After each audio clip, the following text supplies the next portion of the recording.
Hi guys, welcome back to episode 17 of Good, Decent, Poison and Shared. And in today's video, we are going to be analyzing a couple of companies. We will also do P2P, while we're doing it. So the first company we'll be doing is Flair Industries. Now, if you look at Flair Industry, what does Flair Industry do? They do all these stationery items. First, they started by doing pens, okay, manufacturing pens, and then they started doing all the stationery items such as your colored pens, your geometry boxes, and now they even do your steel ka bottle also.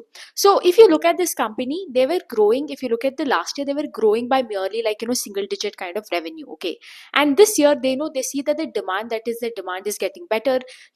Things are opening up for them in terms of the demand, and they had guided for a 16% kind of CAGR. For the upcoming year, that is FY26.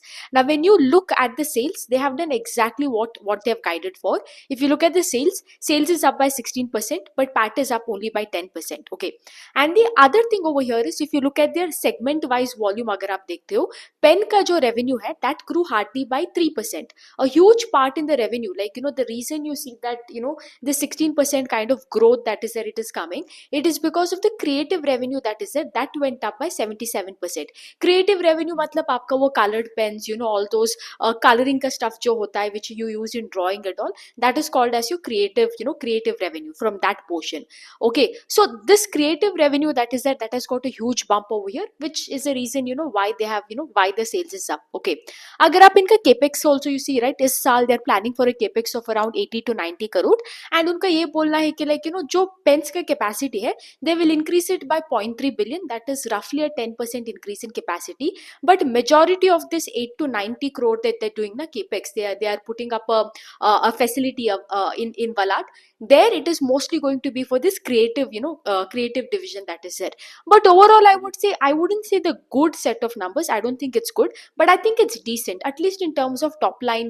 They have done what they have told for. I believe in the coming quarters the margins also should improve and they should see an operating leverage. Why am I telling decent is because if you look at domes, right, earlier if you look at domes and you had to compare Flair and the other stationery companies that are there such as Cello and all, you see that domes was leading the race, right? Like domes used to do somewhere between 25 to 30 percentage, right? Somewhere in that range they used to do, and all the other companies used to do in single digit, yeah, low double digit kind of growth. Okay, now we see what is happening. Domes ka pace of growth is coming down as we speak. Even in the last quarter they guided for somewhere around 20% kind of growth. Usually they used to tell 25%. Now they're telling 19 to 20% kind of growth, which again pace of growth is coming down. Okay, तो पहला तो उसका pace of growth नीचे आ रहा है, and on top of that Flair का क्या हो रहा है पेस ऑफ. पहले तो फ्लेयर और डोम्स का क्या था, gap used to be huge, right, like 5% 25%, कहाँ का कंपैरिजन. अभी फ्लेयर का pace of growth is coming up. At the same time can you see the gap between the two, that is Flairs and Doms is getting छोटा and छोटा, right. So that is why I would tell Flair का numbers are quite decent.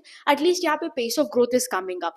The only thing a little bit I would say it would have been a good result provided उनका margins भी आता, but since margins is has been a bit of a mess when you talk about it, even in operating leverage is not there. That is why I would classify it as decent. But now I would say this Flair का numbers would put more pressure on domes, because अभी Flair जो 5-10% कर रहा था वो अभी 16% करने लगा है, and आप जो 25% कर रहे हो अभी आप 19% करोगे ना, then it's too much pressure on domes. पहले तो आपका pace of growth कम हो रहा है, and on top of that gap that is there, earlier it used to be 5 and 25, now 16 to 20%. The gap is literally I can tell non-existent coming from this quarter. So that's that with Flair. आप बोल सकते हो. The other company that we will be doing is Vijaya Diagnostics. This is also another company in the diagnostic space which does a business similar to, I would say, Dr. Lal Path Labs and आपका जो another one that is the Thyrocare. The only difference I would tell is the major difference is if you look at Dr. Lal Path Labs, if you look at Thyrocare, they focus more on franchisee networks and everything, right? Like उनका बड़ा franchisee networks है, like 11,000 15,000 somewhere in that range. Vijaya Diagnostic on the other hand, it is a bit smaller in terms of that in terms of that franchisee का base and all, because वहाँ पे वो क्या करते हैं, वो एक छोटा डॉक्टर लाल पैथ लैब्स का दे फ्रेंचाइज इट आउट, एक छोटा हब बना के रखता है, स्पोक बना के रखता है. Here in terms of Vijaya Diagnostics, now they are like this company is based out of Hyderabad. 70% of the revenue comes from Hyderabad, and these people operate like a standalone diagnostic center, right? There will be some diagnostic centers that are not associated with hospital that are not also like जहाँ पे आप online book कर सकते हो, like Thyrocare, Tata 1mg and all, you can book online the test. But these are the kind of diagnostic centers where you go get your treatment or get your test done, you can tell, right? एक independent standalone building में होता है. This is like that. Like I told you, these people were based out of Hyderabad. This इनका majority अभी भी revenue आते हैं Hyderabad से. Now what they were planning to do was, they will, in the last, I would say in the last few years, these people are trying to expand their geography. Like they're going outside of Hyderabad to West Bengal, Pune, Bangalore, into various other regions in order to like थोड़ा geographical concentration कम करने में and also expansion करने में, right? That is what they're targeting for. इनका भी result, I would say it is good, because if you look at the guidance, they had guided for a 15% CAGR for this year, okay? And if you look at the sales is up by 20%. अगर आप PAT के भी बारे में बात करो, PAT is also has grown by same range. Considering यहाँ पे the reason, if you see the last time also इनका थोड़ा सा margins का miss हुआ था, is because there were a couple of capex that they were doing, because of which थोड़ा depreciating cost. I mean, I wouldn't say depreciating, but आपका the one time cost that is there, because of all the capex that you do, it was high. Because right, any diagnostic center, any hospital that is there, when you talk about the occupancy, when you talk about the footfall, it takes time for these hospitals and diagnostic center to reach a break even level. But all your cost is upfront, right? Matlab whenever you're putting up a diagnostic center, everything should be chakachak. You have to have all the machines, you have to have all the employees from day one itself, right? Irrespective of the patient walks in or not, right? So that is why. But in spite of it, the kind of numbers that are there, it is, I would say it is good, because sales is up by 20, PAT is also up by in the same range, EBITDA margin is constant at 39. And उनका जो भी capex का plan था, because they had plans of opening, they had plans of opening 3 diagnostic center in West Bengal, which is on track. It should be done by H2, and they wanted to open 2 more hubs, in that Andhra Pradesh Telangana region. So basically ये लोग hub and spoke model में operate करते. एक बड़ा diagnostic center होता है in the central region, and around that there will be छोटा diagnostic center. So in case if there is some treatment or some test which they can't do, they can always navigate to. Similar to what Rainbow Children Medicare does, same to same model in terms of that hub and spoke model.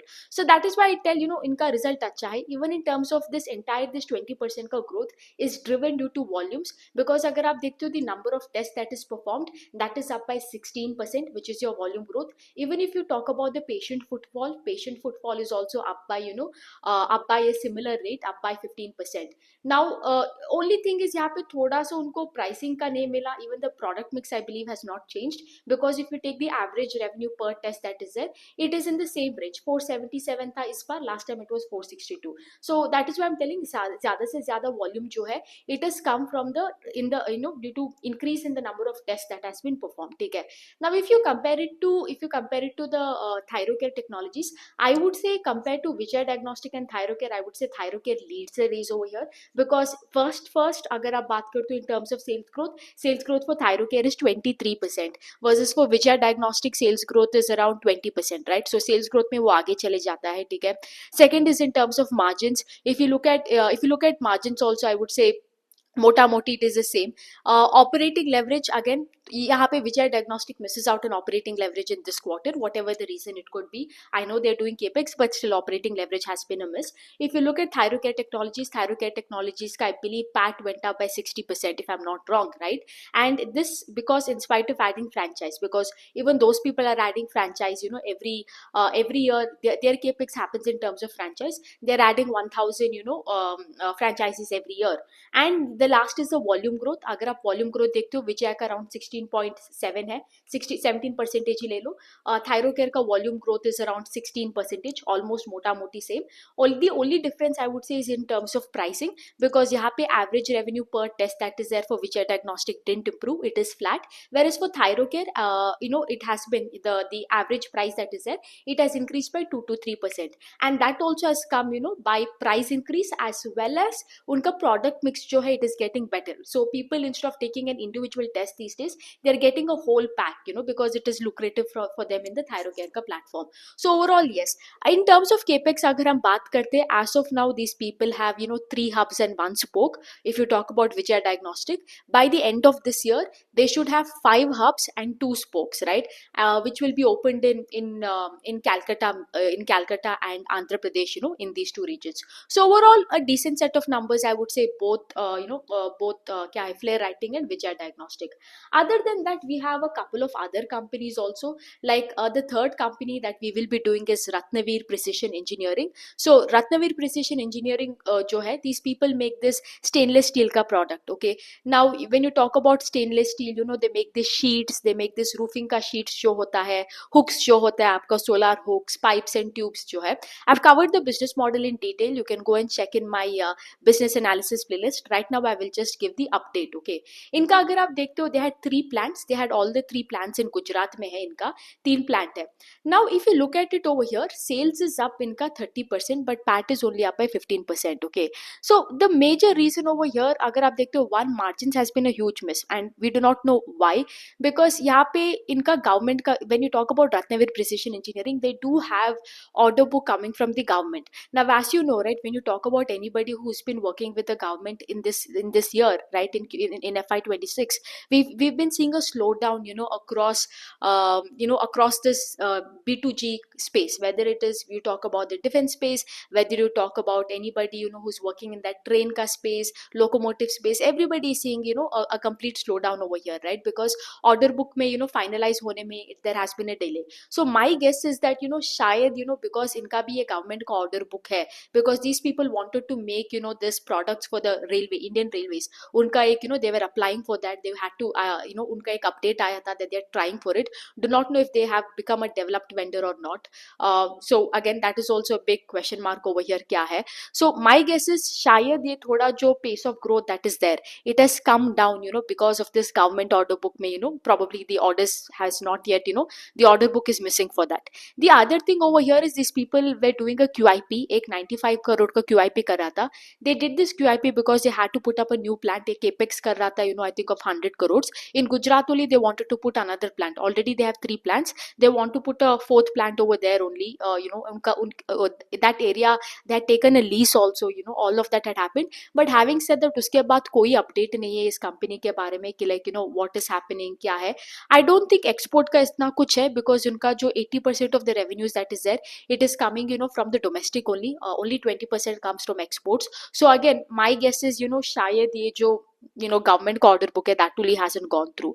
Again, a lot of ambiguity. This companies like when you talk about Ratnaveer Precision Engineering, when you talk about like what we did a couple of days back, Raju Engineers, Kitex for that matter, Bella Casa Fashions for that matter, there is no answers over here. एक quarter में अच्छा करते हैं, दूसरा quarter में अच्छा नहीं किया.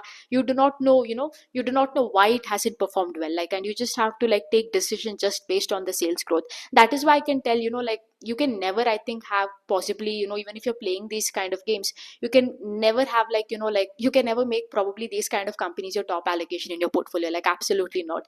I mean, if you probably do, you will die of anxiety in your sleep itself. Okay, so that's with Ratnaveer Precision Engineering. Okay, I mean, if anybody knows anything, because I did search even in YouTube and everything, if these people have done any interviews, right, because many management, if they don't do con call, they do interviews with this NDTV, ET Now and all of that. No interviews. All the interviews that are there, they're at least 6 to 3 months old. None of the interviews are very recent or so. So again, no clue what is happening with this Ratnaveer Precision Engineering that is there. Okay, other than that, you have some other companies. I would say avoid these names completely. Okay, like for example, you have companies like GAIL, jiska sales percent grow only 1. But the major reason to avoid companies like GAIL is like, if you go, I mean, a simple thing you can do is go to screener, look at the promoters, and if you find the government of India, president of India, or any state government to be associated with the company, then for me, in my checklist, it is a clean reject. Why? Because whenever you have a government entity as a part of the promoter group, as a part of an investor, the entire notion is to like, is not to work for the benefit of the shareholders. It is mostly, कि like आप जो भी आते हो dividends में दे के जाते हो, it is mostly आपका welfare में जाता है, आपका पैसा that is there, but not necessarily, यहाँ पे आप बोल सकते हो थोड़ा, the hunger for growth would be missing, which you would find, with other companies that are there. Then you have JK Paper. Again, JK Paper ka sales de-grew by 2%. PAT, that is there, PAT de-grew by 40%. Again, completely avoid, completely a shit stock, GAIL, JK Paper. Another one is Kinetic Engineering, jiska bhi sales is down by 10%, another shit stock. Then I would say National Fittings.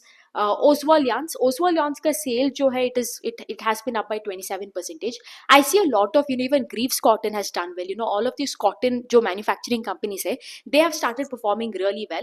I would do a separate video on this while I do the textile space, right? Because I think when you talk about the textile space, you have to listen to every single player that is there, especially ये जो commodities में work करते हैं such as cotton and all. You have to listen. So I would want to wait, and listen to the other players that are there in the space. But एक और problem है, ये जो cotton सा बेचता है ना, the other problem here it is there is, the problem over here is they have this governing body, okay, and if the cotton price goes down too much, they'll come and they will make it a fair price. If the cotton price goes up too, like the raw material price goes up also, they will come, they will control the price. So again, यहाँ पे एक regulatory body होना, that is another thing. They will come and interfere with everything. So यहाँ पे highly regulated industry है, you can tell, with the entire cotton industry, ठीक है.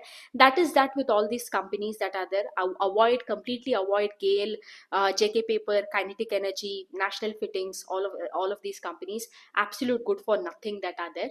Then you have Motherson Sumi Wiring Company that is there. Motherson Sumi sales grew 14%, but again, I don't think this is the kind of company that can do anything more than that, more than 20%, because उनका अगर आप देखते हो, majority of the revenue comes from passenger vehicles and two-wheelers and three-wheelers, and you see, right, the kind of the demand conditions that we are in. Two-wheeler and three-wheeler का कुछ बात ही मत करो ultimately. So that is why I would say, again, okayish company, nothing great to look forward to, and even it's not even a poison at the end of the day, because it continues to sustain what it has been doing. Okay, so that's that. I would say a decent set of numbers are from Vijaya Diagnostics and Flair writing instruments. Okay, let us see the other players in the diagnostic space and the other players in the the art and stationery space, how it is doing. I think it would be very interesting to see if Dome's ka pace of growth is coming down, or what is happening in that entire space. So that's that, I would say, in today's video. And yes, I think you would have already seen my post. I hope we are doing another workshop on the Q1 FY26 result season.